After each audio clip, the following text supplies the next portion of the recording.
Hi friends, today I'll be discussing a case of shigella, that is dysentery, which causes dysentery. A 10-year-old male patient presenting with a fever and passage of little fecus with the blood and mucus. Abdominal cramps will be there, anorexia,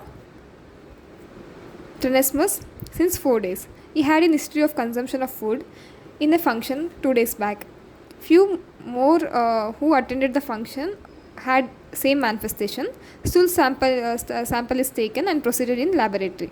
Culture plates, microscopic findings, and biochemical reactions are provided. These are the findings. First, what is the clinical diagnosis? Clinical diagnosis, based on these tests, we will do the clinical diagnosis, and the that is clinical diagnosis is a dysentery because it contains blood and mucus both. So this is a dysentery case. The causative, enumerate the causative organisms.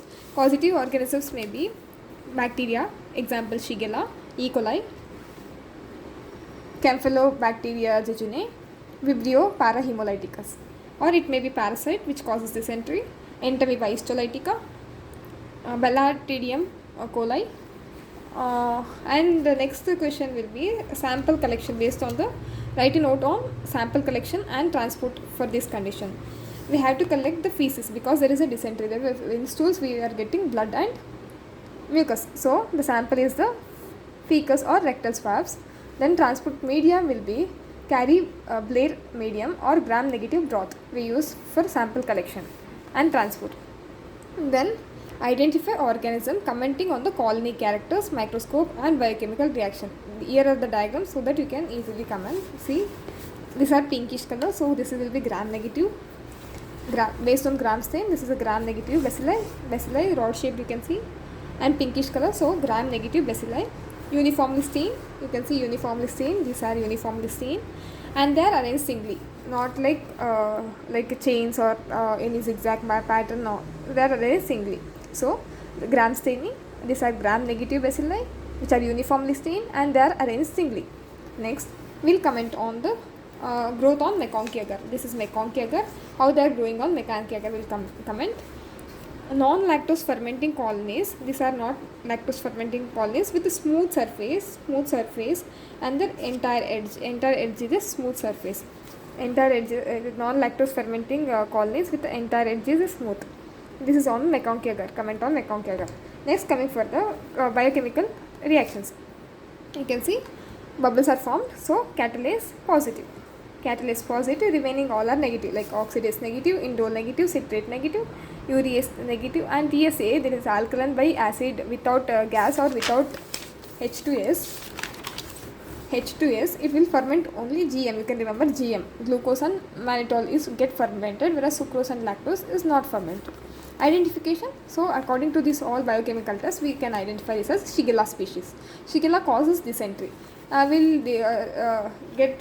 have to write the difference between the other subdivision of these is, we have to write the difference between the bacillary and amoeboic dysentery on macroscopic and microscopic examination of stool sample.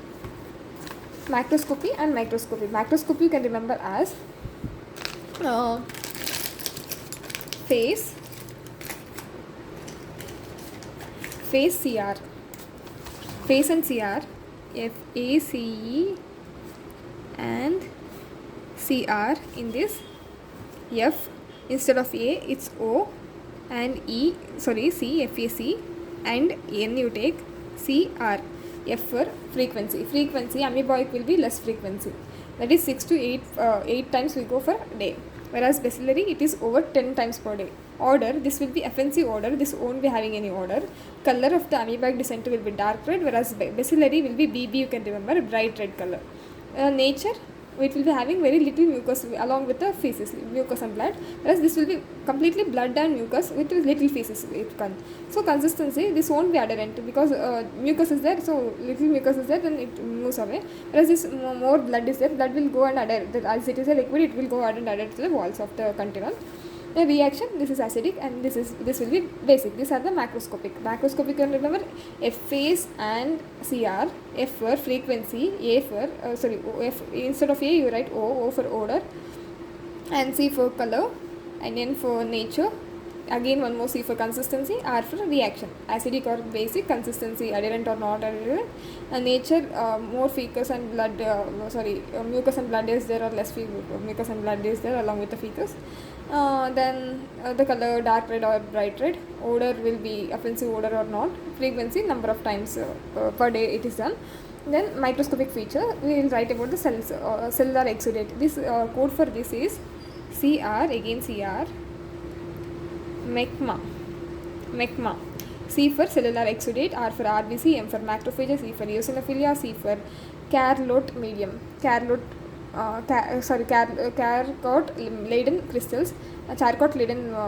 crystals, and M for motile organisms, and A for amoeba, motile organisms, amoeba. So C for cellular exudate, R for RBC, M for macrophages, E for eosinophils, C for Charcot laden crystals, M for motile organisms, and A for amoeba.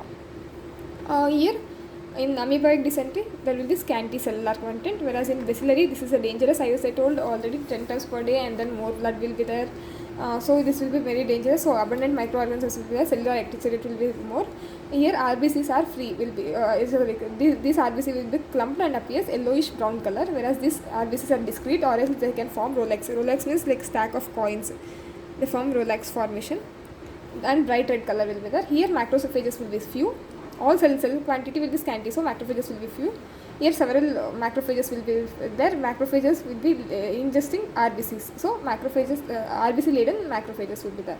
Then eosinophils will be present here, and Charcot laden crystals will be present in amoebic dysentery, whereas it will be absent in bacillary dysentery. And motile organisms, there will be many motile organisms, because motile organisms like amoeba is motile, so form pseudopause, and then motile amoeba is present. In amoebic dysentery obviously amoeba should be there. And in bacillary it will be scanty and non-motile. In bacillary amoeba will be absent, whereas in amoebic dysentery it will be present with motile, as amoeba is motile, tropozoites with ingested RBCs. This is all about the case of shigella. I hope you guys enjoyed. If you find this video helpful, please do like, share and subscribe to my channel, and if you have any suggestions, let me know in the comment section. Thank you.